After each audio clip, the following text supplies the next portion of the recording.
کم ظرف لوگ رشتوں کو آزماتے زیادہ اور نبھاتے کم ہے۔ جس کی جیسی نیت وہ ویسی کہانی رکھتا ہے۔ کوئی فرندوں کے لیے بندوق تو کوئی پانی رکھتا ہے۔ منزلیں ہمیشہ ان ہی کو ملتے تھے جو منزلوں کو تلاش کرتے ہیں۔ عورت میں پہلے محبت پیدا ہوتی ہے اور پھر خواہش، مرد میں پہلے خواہش ہی پیدا ہوتی ہے پھر محبت۔ مشکلات ہمیشہ بہترین لوگوں کے حصے میں آتی ہے۔ صرف ایک ہی شخص آپ کی زندگی کو بدل سکتا ہے اور وہ آپ خود ہے۔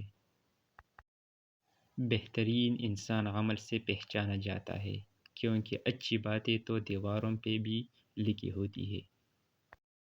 اللہ پر یقین وہ طاقت ہے جو پتھر کو بھی پانی بنا دے۔